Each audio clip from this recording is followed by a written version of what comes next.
सगाई के मंडप में जब सिद्धार्थ की नजरें कजरी और आकाश की तरफ उठीं, तो वहां मौजूद हर शख्स की सांसें थम गईं, क्योंकि आज सिर्फ रिश्ता नहीं, एक बड़ा राज भी टूटने वाला था।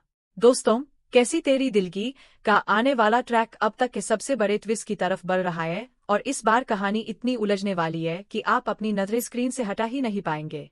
कहानी शुरू होती है सिद्धार्थ और कजरी की सगाई की रस्मों से, जहां पूरा घर सजा हुआ है, हर तरफ खुशियों का माहौल है, मेहमान आ चुके हैं और सिद्धार्थ बेहद खुश नजर आ रहा है क्योंकि आज वह दिन है जिसका उसे लंबे समय से इंतजार था।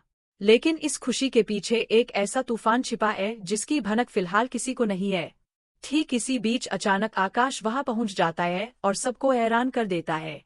वह सीधा कजरी के पास जाता है और कहता है कि मैंने तुमसे वादा किया था ना, तुम्हारी शादी में माहौल तो मैं ही बनाऊंगा। यह सुनते ही कजरी के चेहरे का रंग उड़ जाता है क्योंकि वह जानती है कि आकाश यूं ही कुछ नहीं करता, उसके हर कदम के पीछे कोई न कोई मकसद जरूर छिपा होता है। अब यहाँ से कहानी में डर और सस्पेंस दोनों एक साथ बढ़ने लगते हैं। कजरी घबराई हुई पीछे हटती है और उसी हड़बड़ाहट में उसका पैर फिसल जाता है। वह नीचे गिरने ही वाली होती है कि तभी सिद्धार्थ और आकाश दोनों एक साथ उसे बचाने के लिए दौड़ पड़ते हैं। लेकिन किस्मत का खेल देखिए, कजरी सिद्धार्थ की नहीं बल्कि आकाश की बाहों में जा गिरती है। यह नजारा देखकर वहां मौजूद हर कोई चौंक जाता है और खासकर गायत्री का चेहरा उतर जाता है। वह सोच में पड़ जाती है कि आखिर यह सब हो क्या रहा है। सिद्धार्थ भी कुछ पल के लिए ठिठक जाता है, लेकिन वह जल्दी ही खुद को संभालता है और माहौल को हल्का करने की कोशिश करता है ताकि किसी को कुछ शक न हो। आकाश भी बड़ी चालाकी से बात को घुमा देता है और सबके सामने ऐसा दिखाता है जैसे यह सिर्फ एक इत्तेफाक था, कुछ और नहीं। लेकिन जो लोग गौर से देख रहे थे, उनके मन में एक सवाल जरूर उठ चुका था कि आकाश बार बार कजरी के आसपास ही क्यों नजर आता है। इस घटना के बाद घर में रौनक तो लौट आती है, रस्में फिर से शुरू हो जाती है, लेकिन कजरी के मन में एक अजीब सी बेचैनी घर कर जाती है। वह बार बार आकाश की तरफ देखती है और सोचती है कि आखिर वह उसकी जिंदगी में दोबारा क्यों आया है, और वह भी ठीक उसकी सगाई वाले दिन। दूसरी तरफ सिद्धार्थ को भी अब लगने लगता है कि कुछ तो है जो उससे छुपाया जा रहा है। हालांकि वह अभी इसे नजरअंदाज करने की कोशिश करता है क्योंकि उसे कजरी पर पूरा भरोसा है। लेकिन दोस्तों, यही तो इस कहानी की खासियत है, जहां भरोसे और शक के बीच हमेशा एक बहुत ही पतली सी लकीर होती है, और वह लकीर अब धीरे धीरे मिटने वाली है। कहानी आगे बढ़ती है और अब सीन शिफ्ट होता है सगाई की असली रस्म की तरफ। पूरा घर फूलों से सजा है, पंडित मंत्र पढ़ रहे हैं, परिवार वाले खुशी से झूम रहे हैं, लेकिन इस चमक-दमक के बीच कजरी का मन कहीं और उलझा हुआ है। वह बार बार दरवाजे की तरफ देखती है, जैसे उसे किसी बात का डर हो, जैसे उसे पता हो कि आज कुछ बड़ा होने वाला है। ठीक उसी वक्त कजरी अपने कमरे में जाती है ताकि थोड़ी देर के लिए खुद को संभाल सके, अपनी सांसों को शांत कर सके। लेकिन जैसे ही वह कमरे में अकेली होती है, दरवाजा धीरे से खुलता है और अंदर कोई और नहीं बल्कि आकाश दाखिल होता है। कजरी हैरान होकर पूछती है कि वह यहाँ क्यों आया है, लेकिन आकाश की आंखों में कुछ और ही चल रहा होता है।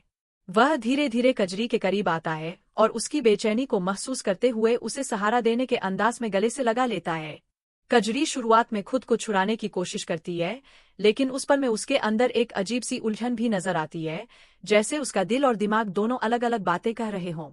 और ठीक इसी नाजुक पल में, जब आकाश कजरी को गले लगाए हुए होता है, दरवाजे की तरफ किसी के कदमों की आहट सुनाई देती है।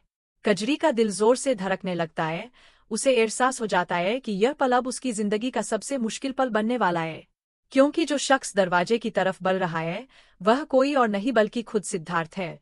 और यही वह पल है जहां से इस कहानी का सबसे बड़ा राज खुलने की शुरुआत होती है। दरवाजे की आहट और तेज होती जाती है और कजरी के हाथ पांव ठंडे पड़ने लगते हैं। वह जानती है कि अगर अभी सिद्धार्थ ने कमरे में कदम रखा और उसने आकाश को इस हालत में देख लिया, तो शायद यह रिश्ता वही टूट जाएगा। कजरी जल्दी से खुद को आकाश की बाहों से छुड़ाने की कोशिश करती है, लेकिन घबराहट में उसके हाथ कांपने लगते हैं और वह ठीक से हिल भी नहीं पाती। आकाश भी उस पल की गंभीरता को भांप लेता है और तुरंत पीछे हटने की कोशिश करता है, लेकिन तभी दरवाजा पूरी तरह खुल जाता है। कजरी की सांस अटक जाती है, उसकी आंखें बंद हो जाती है, मानो वह किसी बहुत बड़े तूफान के आने का इंतजार कर रही हो। लेकिन जैसे ही वह आंखें खोलती है, वहां सिद्धार्थ नहीं बल्कि घर की एक नौकरानी खड़ी नजर आती है, जो यह पूछने आई थी कि पंडित जी सबको बुला रहे हैं। यह देखकर कजरी की जान में जान आती है, लेकिन उसके दिल की धड़कनें अब भी काबू में नहीं आ रही होती। वह समझ जाती है कि यह सिर्फ एक अनूठा अलार्म था, मगर असली खतरा अभी टला नहीं है। आकाश भी राहत की सांस लेता है, लेकिन उसके चेहरे पर एक अजीब सी मुस्कान आ जाती है, जैसे उसे इस पूरी स्थिति में भी कोई मजा आ रहा हो। वह कजरी के पास आकर धीरे से कहता है कि किस्मत ने आज तो साथ दिया, लेकिन हर बार शायद ऐसा न हो। यह सुनकर कजरी गुस्से में उससे कहती है कि वह यहाँ से चला जाए और दोबारा उसकी जिंदगी में दखल देने की कोशिश न करे। लेकिन आकाश बड़े इत्मीनान से मुस्कुराते हुए कहता है कि वह तो बस अपना वादा निभा रहा है, और जब तक वह वादा पूरा नहीं हो जाता, वह पीछे नहीं हटेगा। यह सुनकर कजरी के मन में डर और गुस्सा दोनों एक साथ उठते हैं। वह समझ नहीं पाती कि आखिर आकाश किस वादे की बात कर रहा है और उसका असली मकसद क्या है। इतने में कमरे के बाहर से गायत्री की आवाज सुनाई देती है, जो कजरी को बुला रही होती है। कजरी बिना कुछ कहे तुरंत कमरे से बाहर निकल जाती है, जबकि आकाश वही खड़ा एक रहस्यमयी मुस्कान के साथ उसे जाते हुए देखता रहता है। बाहर आकर कजरी खुद को संभालने की पूरी कोशिश करती है, अपने चेहरे पर मुस्कान सजाती है ताकि किसी को शक न हो, और सगाई की रस्मों में वापस शामिल हो जाती है। सिद्धार्थ उसे देखकर मुस्कुराता है और उसका हाथ थाम लेता है, लेकिन कजरी के मन में अब भी बेचैनी घुली हुई होती है। वह बार बार सोचती है कि आकाश की बातों का क्या मतलब था, और वह आखिर क्या साबित करना चाहता है। दूसरी तरफ गायत्री की नजरें भी कजरी पर टिकी होती है। उसे कुछ तो अजीब लग रहा होता है, जैसे कजरी कुछ छुपा रही हो। गायत्री एक अनुभवी और समझदार औरत है, इसलिए वह चीजों को बहुत बारीकी से भांप लेती है। वह मन ही मन तय कर लेती है कि इस पूरे मामले पर वह नजर रखेगी, क्योंकि उसे कहीं न कहीं यह एहसास हो चुका है कि आकाश का यहाँ आना सिर्फ एक इत्तेफाक नहीं हो सकता। इसी बीच सगाई की रस्में आगे बढ़ती है, अंगूठियों की अदला बदली होती है, और घर में एक बार फिर खुशियों का माहौल बन जाता है। सिद्धार्थ बेहद खुश नजर आता है। वह बार बार कजरी की तरफ देखकर मुस्कुराता है। उसे लगता है कि आखिरकार उसकी जिंदगी की सबसे बड़ी ख्वाहिश पूरी होने जा रही है। लेकिन दोस्तों, यहीं पर कहानी एक और बड़ा मोड़ लेने वाली है। जैसे ही रस्में खत्म होती है और मेहमान एक एक करके घर से विदा लेने लगते हैं, आकाश भी वहां से जाने की तैयारी करता है। लेकिन जाते जाते वह सिद्धार्थ के पास आकर रुक जाता है और उसे बधाई देते हुए कुछ ऐसी बात कह देता है जो सुनने में तो आम लगती है, लेकिन उसके पीछे छिपा मतलब बेहद खतरनाक होता है। आकाश कहता है कि सिद्धार्थ बहुत किस्मत वाला है जिसे कजरी जैसी लड़की मिली है, और यह भी कहता है कि उसे उम्मीद है कि सिद्धार्थ अपनी होने वाली पत्नी का हर राज संभाल कर रखेगा। यह सुनते ही सिद्धार्थ के माथे पर हल्की सी शिकन आ जाती है।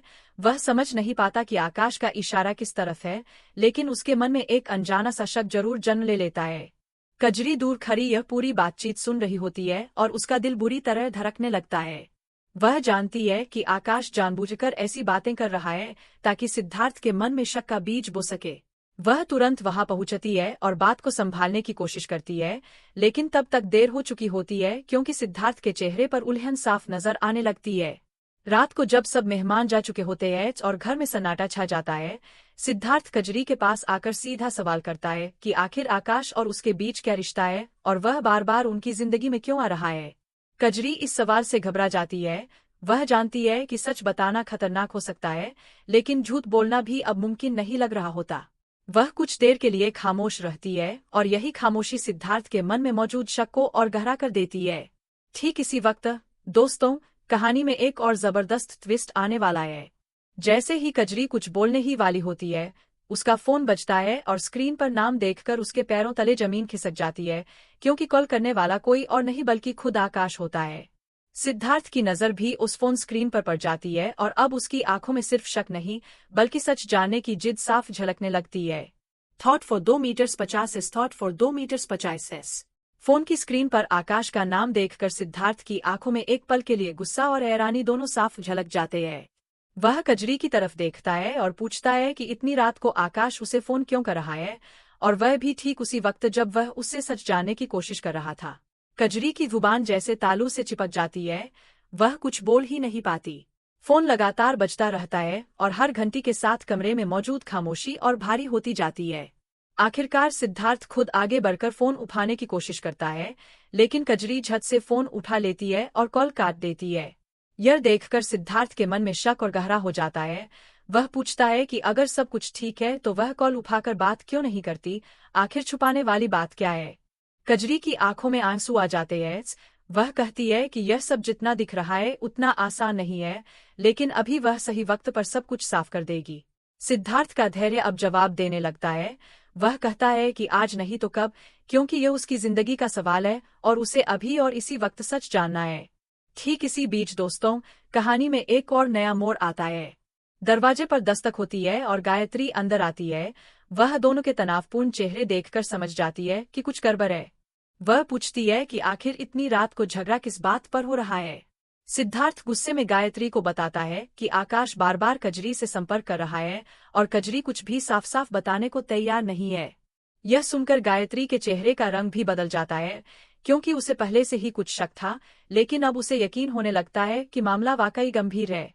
गायत्री कजरी के पास आकर नरमी से पूछती है,